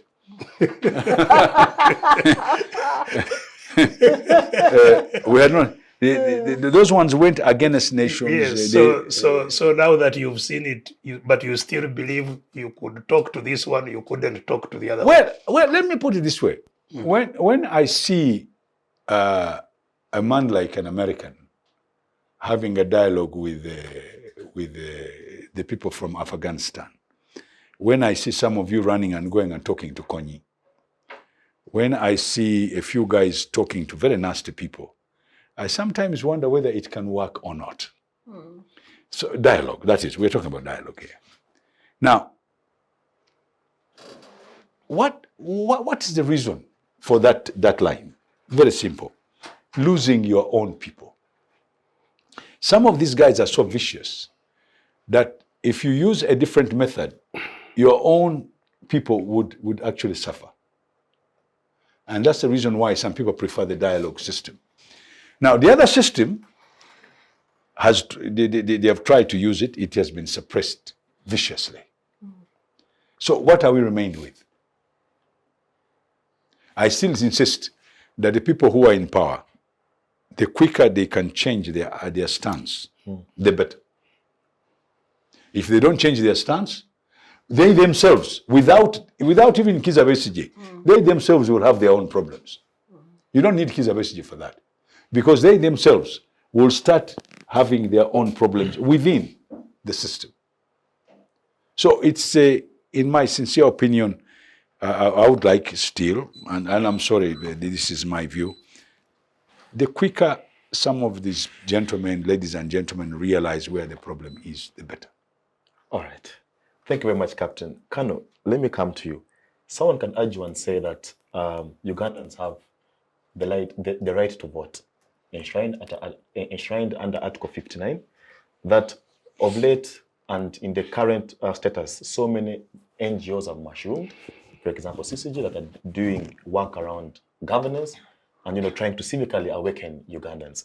Can someone be right to argue that these are some of the yardsticks that demonstrate that there is a semblance of civil and political rights in Uganda today? Because you can vote, you're free to associate in any political party of your choice.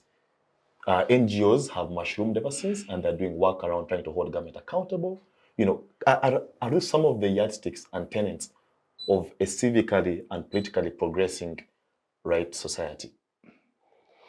Yeah, first of all, maybe before I respond to your question relating to, exercise of political rights, and especially to choose leaders and how they lead.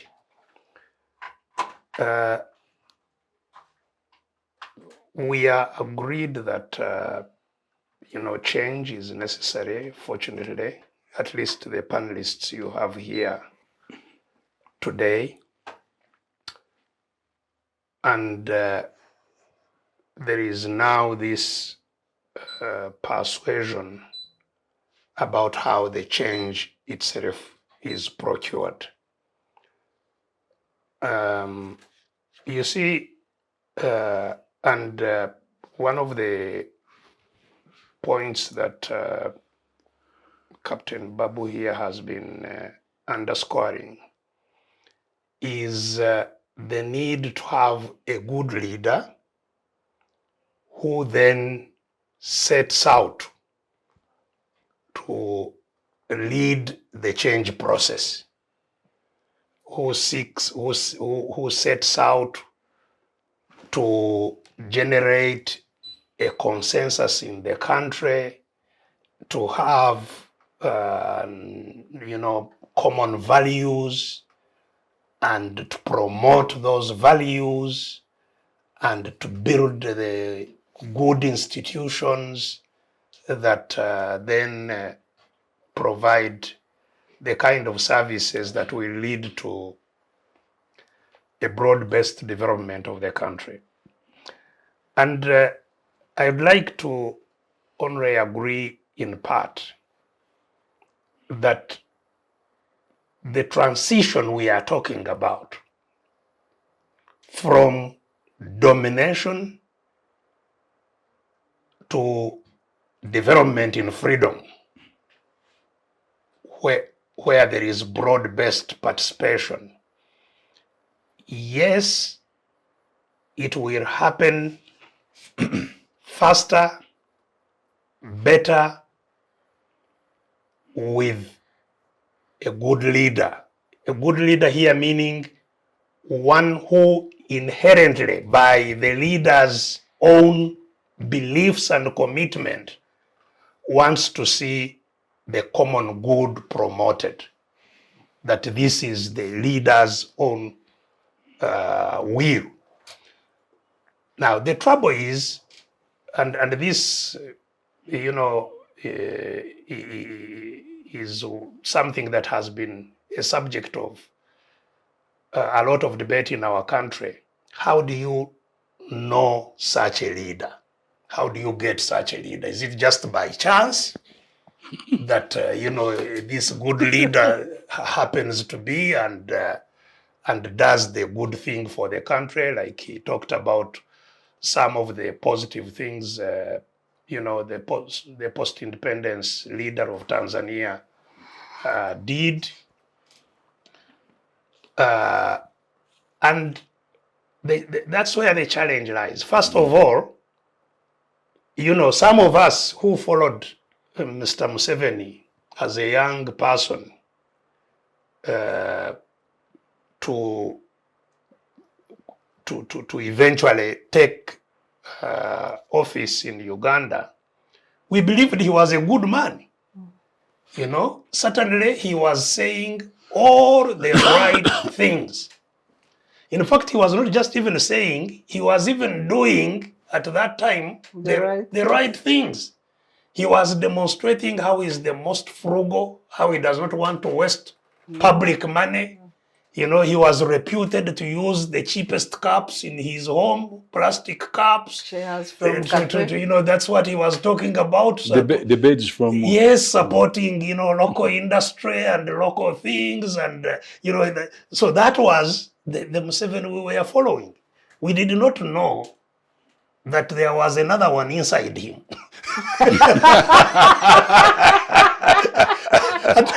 and it's very difficult to know because well, that's what God hid from us. We don't have the capacity to read somebody's heart. You know, so, and people are good actors, you know. They will act, they will say all the right things, they will persuade you until they get where they want to be, and then you see the real person. In fact, I totally agree with the saying that power does not corrupt. Power exposes who you are. It just reveals you. Your true colors. Yes, it reveals you. You know?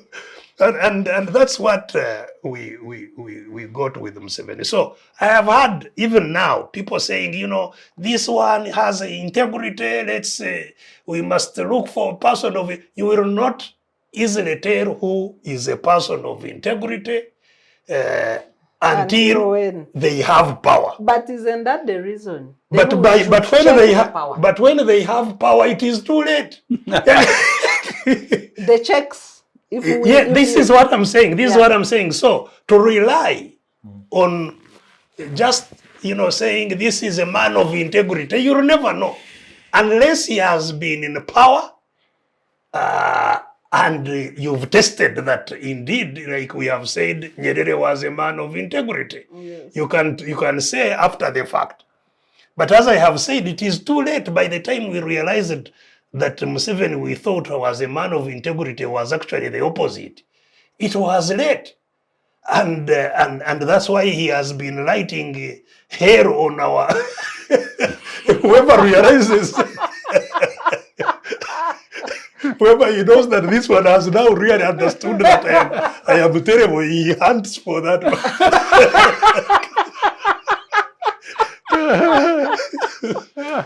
So, two things here. The first is that, yes, we must indeed do our utmost to create a leadership and have a leadership of integrity.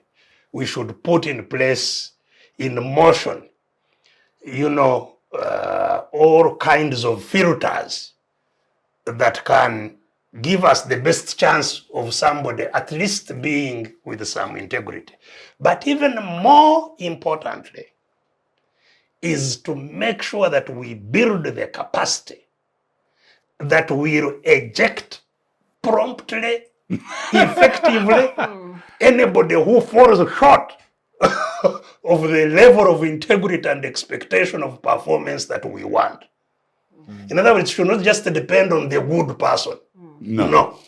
Because first of all, we have no guarantee of who a good person is. People's appearance should not be deceptive. That this one is a good person, he's always in church. We have seen, very highly placed religious leaders, committing the most, Heinous. Yes, heinous offenses. Are you talking about Papa Doc? So, yes, so, in fact, so much so that I can tell you my own thing. I have, I develop,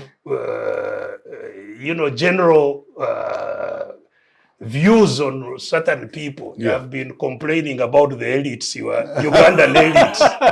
I've been complaining about Ugandan elites. The other people, if we go to heaven, I don't expect to find there many people who are religious leaders.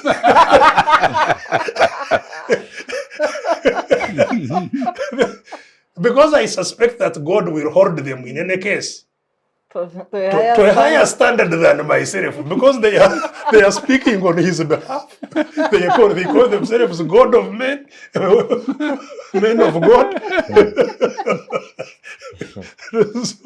So they surely must perform better than I do. And I know, I've interacted with so many whom you see that they definitely fall short even of where I stand myself. So the thing is, yes, in all that difficulty of getting good people, let's attempt to make sure that we set high standards for leaders. If you see somebody who has already been a thief,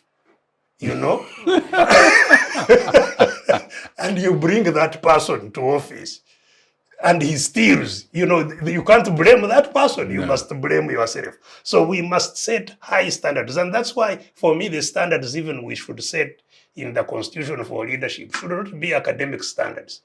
They should be standards of your integrity, if you were caught stealing votes or whatever, you should never become a leader again, or not just that you are bad for I don't know what. We should set standards that all kinds of filters that can present. We had an MP who voted twice. Then he went for by-election. After evidence was adduced. So, and how we set those standards and the checks to ensure that the standards are fair and just, because even those can be abused, is something that we can talk about in detail. But the second thing, and the most important thing for me that is critical, is having the capacity to have power over those who hold office, so that they themselves have to do good in fear of what will happen if they don't. In other words, the power we have over them must be their check. You see, even in Europe, where you see that people have resigned because they were named. They were named. It's not because they have a higher level of integrity, standard of it. It's because they know that once you have been exposed, you simply stand no chance of remaining in office. So the decent thing is for you to go before you are ejected. And that's what we need to zero. Now, going back to your, very briefly, now I've spent a lot of time on this, I think. But going back to your point of election and the power of the vote. You see, a vote is not the process of getting a piece of paper and putting it in the ballot box. No. A vote, just like, I think it was again Captain Babu, maybe Sarah also touched on it. It's just like the law, whether it is written or unwritten. It still is a law. A law, yes. You don't have to, even contracts, we can have an agreement and it will be enforced, whether it's written or whether it's not. So even the vote refers to the power that a person who is called a voter has to make a decision on important issues in the country. So there is no vote if your power will not translate into decisions that are made.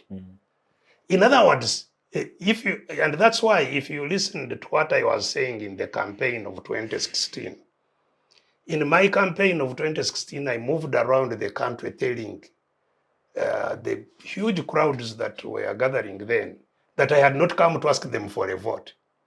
No. He said, I haven't come to ask you for a vote, please. You have no votes. You who are gathered here, you have no votes. I have come to request you that we work together to fight for our vote so that we have a voice. You have no voice. Going and being given a piece of paper does not give you a voice because you don't have power over that piece of paper. What will happen to it? I can gather it, burn it, or do whatever you want. The one who is controlling that whole process of piece of paper is the one with the power to decide, not you.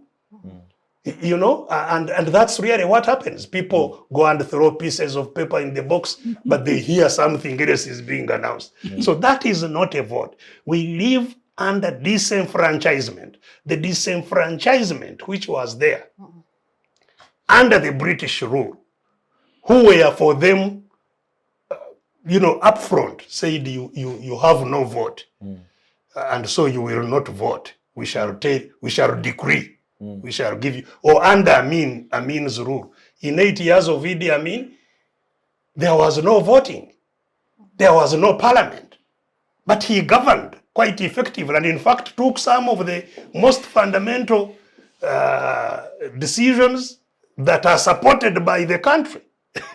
So, the situation we must all appreciate now is that Ugandans don't have a vote as yet, and we must fight for it.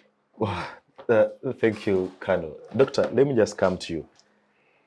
Some people have argued that perhaps the progress that we see in Kenya's political system and in their civil rights and in all these civil liberties we see in Kenya is because there is an ICC hammer holding over their heads, given the post-2007 electoral violence. That there's an ICC hammer that is holding over their shoulders, and that's why each time they think of either politically abusing people's rights or civically abusing their rights, they think of the ICC decision. Let's examine the role of international organizations in enforcing domestic civil and political laws, but also in the wake of sovereignty of states. What role do international institutions have? We know that there is no, for example, international army or international police. So how do these international institutions be able to penetrate even amidst the sovereign states that they can regulate civil and political rights?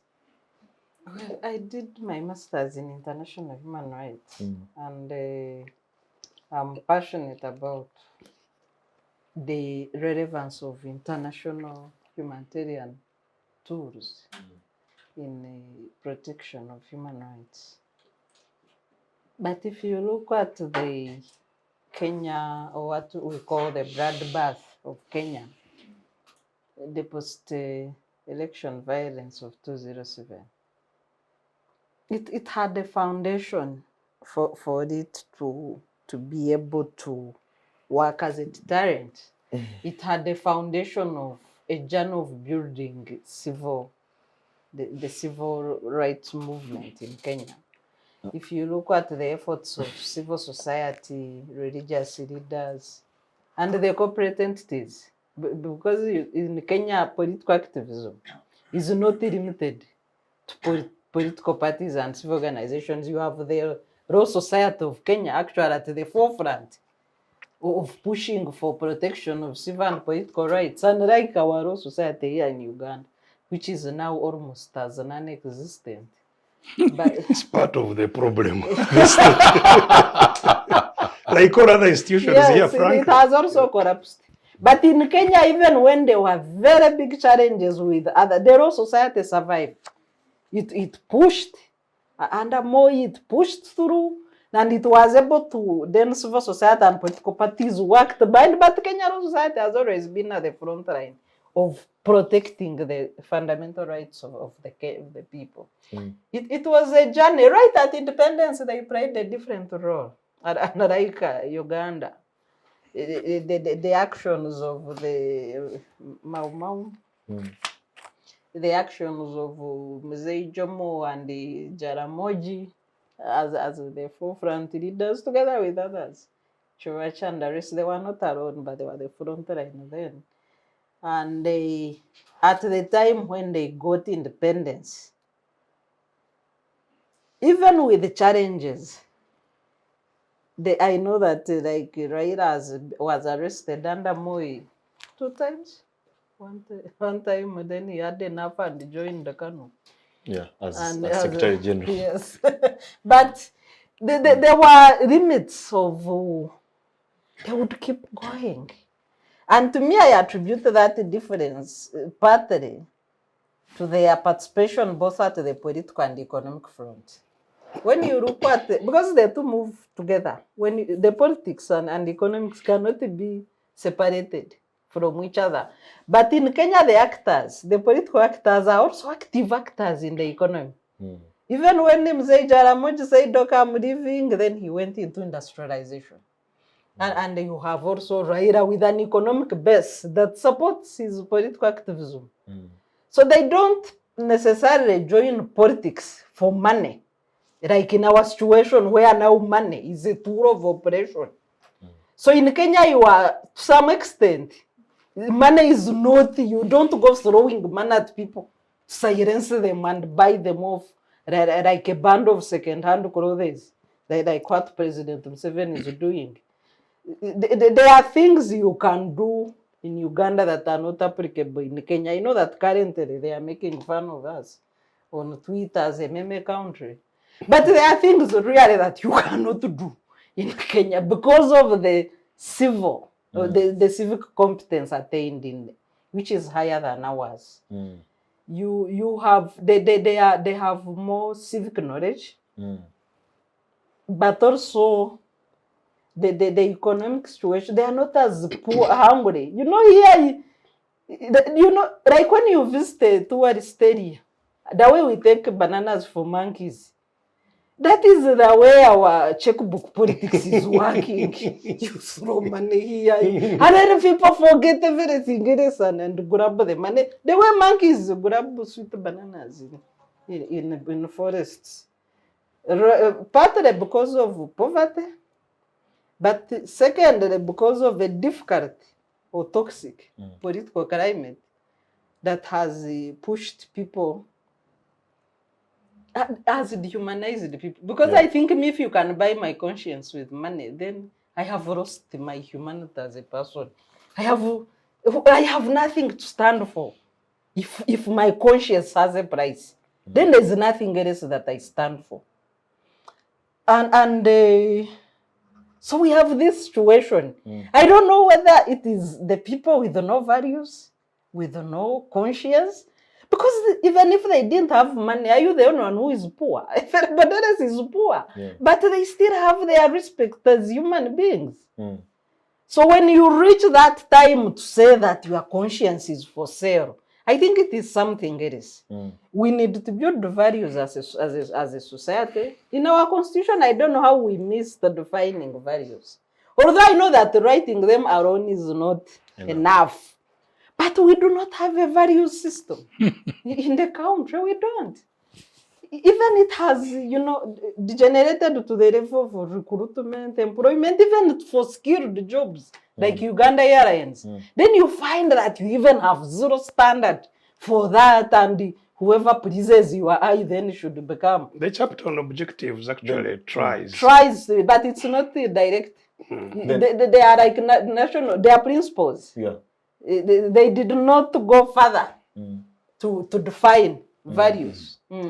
Doctor, can we attribute some of the civil and political progress in Kenya to the International Criminal Court processes and decisions that has made them fearful of abusing the rights of citizens? Of controlling impunity. Yes. But Captain has some point. Let him first. No, but she told you that the bloodbath which they had is much more of a force. Rather, the international court is by the way. Is it by the But this other one, where people killed each other, frightened the Kenyans quite a bit. And because how comes when we killed ourselves back in those kingdom wars, it did not force us to realize that there's a small, you see, I think there's a lot of muddling up of issues here. I don't know why you don't quote Tanzania as an example of a good elections. You always quote Kenya. I'm sorry to say, I do not. I have lived in Kenya. I know Kenyans very well. The difference is that Kenya was a colony. When people got independence, there were very few, very highly educated people. Very few of them were not in politics. And when they had two parties, one was called KANU, the other one was called KADU. One wanted a federalism, the other one did not want. So I want you to go back to that stance. And the Kenyan politics is, by the way, KADU came from the coast. The coastal plain were not part of Kenya, was part of Zanzibar. They gave it to Kenya. I want you now to see the rest of Kenya was based on tribalism. The Kikuyus fought the colonialists, the Jaluos were in the police. That tribalism has never stopped. And people have never realized why Kenya is so bitter. The Kikuyus accuse Luos for having suppressed them during the Mao regime, the Mau regime. So, but then the man who put it right was Oginga Odinga.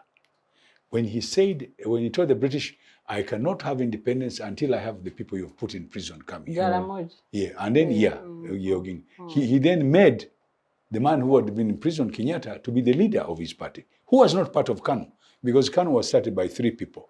It was started by Oginga Odinga, Tom Mboya, and a man called Gichuru. You've got to understand that politics. Kenya is based on tribalism. And during the time when Kenyatta was in power, he trained a lot of young people, Kikuyus, into leadership. Jaramogi also trained some Luos in leadership. But when Moi came, they even trained Kalenjin and others into leadership, including the Baluya. So what Kenya has done, which we have never done here, is during this period of confusion, a lot of young people were trained to go into leadership. And you can see the results, starting with the Kenyatta himself, the young Uhuru. You look at Mudavadi, you look at Kalonzo, you look all those were trained. They actually were trained and they took part in leadership, and Moi made them leaders. Now, this is where I was going to come in later on when we're talking about leadership training. Training leaders is extremely important. What people have not realized, for example, like now Ruto, very, very highly trained, started with Moi, trained him, came into the system, went into KANU, went into other parties, became a minister. You know, he has been into the system being trained, and eventually became vice president, and now he's the president of Kenya. Now, if you look at his route, it was training. Kenyatta's son, Uhuru, was actually not very well trained. But because of the mother's influence, and because of Moi, he also got a little bit of training. He was put into the system. He became a minister of finance at one time. He was a minister of local government. In other words, there's a lot of training. Deputy Prime Minister at some point. Being trained is very, very important. Now, leadership, and I tell you something very interesting. There was a sheikh here in Kampala, one of these ordinary Muslim sheikhs, an old man called Mukongo, Sheikh Mukongo. One time we had a conversation. I told him, by the way, these religions, you know, Muslim, Catholics, Protestant, what is your view about that? He said, well, my son, there's only one thing that I'm going to tell you. The Catholic religion trains all its best leaders in the church. And they're very, very well highly trained people. They start from the lowest, they're being trained, then they keep on climbing, and eventually you find that they're all very highly trained. I don't know why DP doesn't get those leaders to be into DP, because those are trained. The ones in DP are not trained. They're just picked. These guys are trained. So leadership also requires training of one way, an apprenticeship or internship, if you like the word. People have to be trained to become good leaders. eventually. So you need people. And that's why I'm going to tell my brother here that you need a small task force of tough characters to put this in going by training, by civic education, and it has to be put in place virtually at the same time. You've got to do civic education, you've got to train leaders, and you've got to give it a bit of time so that you can get these leaders to come in and take over. This needs a task force, a strong task force, a strong one. Now, you keep on talking about Kenya. The Kenyans are not happy with the elections because 35% did not vote. Previous time, they were more than 35%. Kenyans actually, the ordinary people, also require civic education. The people who voted were about 65%, a little bit less. So there is a problem also on voting. In Uganda, we are having the same problem. People are not voting. Yeah, because people are not happy. They know you can go and vote, the piece of paper you talked about. But those ones who don't vote. So at one time, I proposed that we should have the Swedish system where everybody must go and vote. But on the ballot box, you put a column down, I do not agree. Yeah? So that you have statistics of those who don't want to agree with that voting. So, the voting you were asking about has got problems. Problems of people not trusting those who they are voting for, the kind of leadership. You talked about money, they use a lot of money in Kenya too. And sometimes where the people who have got more money get even more people during their campaigns. So it's a very interesting thing. It's because they do it nicely. It's neat, but it's done. So, but what brings about this problem during voting? It's a trait. People go into this. They go into it with the, how do I put it? With a zeal that they must win. And whenever you want to win, certain characteristics come out. Either you smear your campaign opponent, or you abuse them, you make propaganda, or you use violence against them, or you use money. These are traits of competition. Whenever you have competition, people who do not have a sportsmanship spirit would use those kind of methods. So even our politics does not have the kind of culture that you require people to stand for elections and stand honestly. This happened during the CA here and during the first elections, the first parliamentary elections we had. After that, it got out of hand. And when we went multi-party, it became even worse. People started hating each other. And this happened in 1962, where certain parties actually were destroying people's plantations. They were killing people. Same thing happened in 1960. So we have that trait, unfortunately. So your voting you're talking about, and it's good that you brought about voting. Ugandans would like to vote, but what are they voting for? And that's what Kizza was telling you. That some of them say, why should I vote? Even if I vote, nothing is going to happen. Does your vote count? Does your vote count? That's a question they keep on asking. So we need to sit down. Even in Kenya, it is there. I would have wanted to do a little bit more research about Tanzania because they had an election and they've also had a few democratic principles being put in, 2 terms for the president. People, they can change candidates. And even the ruling party, that's why I was telling you, the ruling party, which Chama cha Mapinduzi, which was started, has been in power for so many years, has it changed its mindset? Are they bringing better candidates? And yes, they did. Because last time, I'm told the candidate who should have been the candidate when the Magufuli came was actually refused by the elders. They have a small group which has a veto power. I was saying not to this one. Rwasa was refused. Was refused by that veto power. And then they brought in this Magufuli, a man who had been trained as a leader through the different ministries. And when he became, he did quite a good job. Unfortunately, we lost him. And this lady has come now, and she also, if I've been following her route, she passed through training. Although not that better training than the others, but she was trained also. So coming back to your vote would have a meaning the day we get good leaders who are trained. The day we get the leaders he's talking about. How do we tell a good leader from a bad one. And get the people to say, what leader do we want? And that comes out of civic education, unfortunately. All right. Thank you, Captain. Kano, just to conclude us off this conversation, there is an African scholar called Dambisa Moyo who one time made a very interesting argument. He said that African states are not ready for a multi-party dispensation, but rather need a benevolent leader, which you emphasized, you and Captain, that we need good leaders, benevolent leaders who have the desires of people at heart.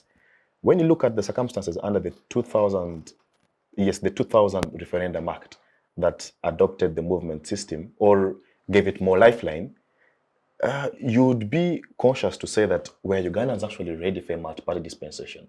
And that even when today we have struggles with our political system, with our civil awareness system, it is perhaps because at the time that we moved or that we opened up the political space, we were not ready. And maybe Dambisa Moyo was referring to some of to Uganda rather as part of these states that weren't ready for multi-party dispensation. Is that factual? Well, I suspect that you misunderstood what I have been saying. My emphasis hasn't been about having benevolence in leadership. In other words, people who do good because they think it's the right thing to do and that they help people and so on. No. My emphasis has been that leaders must do good as a duty, that they have to do good because there are people, there are citizens who are informed, who are active, and who demand that they are led properly. So that should be the more, but I've said that in getting even those informed, active citizens, you need good people to help that process. So it's a duality, but the more fundamental thing is having active, informed citizens that demand as of right to have a certain type of leadership. And having said that, maybe just in conclusion, really as a country, because we shouldn't just be talking in abstract, I think Uganda is now at a very, very critical stage in terms of human rights. You know, this whole thing of a cycle of people being tortured, captured left and right, like, you know, there is no, the citizens are like animals, you know, being in broad daylight, even on camera, that they are being, you know, pushed in vehicles with the butts of guns and so on, and they are never heard of, and people are crying, where are our people? You know, this thing as a country, we have a duty. This is the 21st century. All of us have a duty really to come up and say, this must stop. You know, it's totally unacceptable. You know, to hear relatives wailing, where is my son? Where they took him at night, they took the other one. You know, I've been following the case of this young lady who is in the US, Bahati Remy, crying over her brother and cousins and so on, who were picked from their home, you know, by gun-wielding people and have not been seen and so on and so forth. This thing, which is rampant everywhere, it will not stop unless all of us, again, regardless of whether you are a sympathizer of NRM or not, this is fundamental. All of us must unite to say, this must stop. Wow, thank you very much. Our time is fast spent, unfortunately. So, but it's only courteous that I give you each a minute to give us your last words on the show. So, Captain, I'll begin with you as I come to Doctor, then conclude with Kano. Just in a minute. Thank you very much. Regardless of where you are, who you are, we need to put things right that have gone wrong. And if that's what they call change, there's a saying that you change before change changes you. That means you have to change yourself. And that's where my argument goes. You must change before somebody even talks about it. Change can change you. And we keep saying this, and some people think we're being unfair to them. No, we are saying there are things that have gone wrong. The other day when I met the new Minister for Justice, I told him, I want you to do me two things. These two young men who are in jail, the MPs, I want you to look at their case. Why don't you give them bail so they can go to court from their homes? As far as I'm concerned, they can do nothing. Number two, I said, The minister to give them bail. No, to ask The to Minister of investigate, Justice. to investigate and find out if these people can be given bail through the system. Because for me, it looks like they have not been given a chance. He had promised that they will be out in 1 week. He's now going to be no, but he went there within the 1 week. So I want to see those people you're talking about who are in jail. If the cases are not that, they should take them to court and give them bail. They are even though many are not even known where they are. Their relatives have never seen them. So we've now reached a point when the people who they claim are in jail, government has to answer. Are they in jail or are they not in jail? And if they're in jail, why can't they be given bail so that they can go to court from their homes? If you think they have got a case to answer, yes, let the courts go ahead, but let them be given bail so that they can go to court and they get lawyers and their cases are heard, and eventually a decision is made by the courts. So that is my request. And my other request, we are approaching independence. To me, this is the time when we should show goodwill. Because independence is the time we should reflect about our country. Where have we come from? Where are we? And what do we want for the future? And it's not very far. It's a few days from now. I've seen people putting on busutis and ties and saying we are going for independence. People recognize independence. The reason why people are not happy with it, because they are not happy with the government. But independence would be a very good day for us to change and make people understand that, yes, our country loves us and we can love it. Wow, thank you, Captain. Yes, Doctor, as we move towards celebrating 60 years, your last words on the show. Well, 60 years is a retirement for individuals in Uganda. That's our retirement age. I think as we reflect of our independence, if Uganda was a person that should now have finished active service, I know that a nation cannot retire, but I'm comparing the two to mean that in 60 years, we should have finished the process of nation building and be at takeoff stage. But where are we? We are, confronted with a partisan army that is engaged in kidnaps, that is engaged in torture. Yet we thought that we were going to build a professional national army. How national is it today when it is leading kidnaps, torture, and abuse of human rights in Uganda for partisan reasons? At takeoff, a nation should have had firm foundation of institutions that can protect and guarantee our democracy and human rights. We do not have. At takeoff, we should have defined our national values and what we stand for as a nation. Even as we celebrate takeoff stage, our constitution is nowhere, mutilated, turned into pieces, and we do not have national consensus. So to me, these are serious issues that we must reflect on. Instead of celebrating takeoff of a nation, Ugandans are crying for freedom. It is a shame whoever is occupying the leadership. Yes, Kano. 60 years of Uganda. Yeah, really,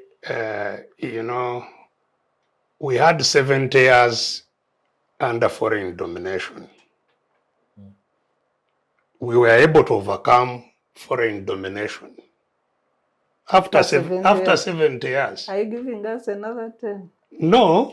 The foreigners had greater capacity to dominate. They made the guns. They had greater economies. In fact, we are dominated by an empire, an emperor, who was already controlling many countries. So we are dominated by a very, very strong force. But we got over it after 70 years. And we were dominated also when we were less able we couldn't communicate amongst ourselves. As we already said earlier, we had been different countries that had been forced to live together. We had not established mechanisms of how to defend ourselves together. So we are now better equipped. We can communicate easily throughout the whole of Uganda. We can most of us can read and write and do all kinds of things that we couldn't do then.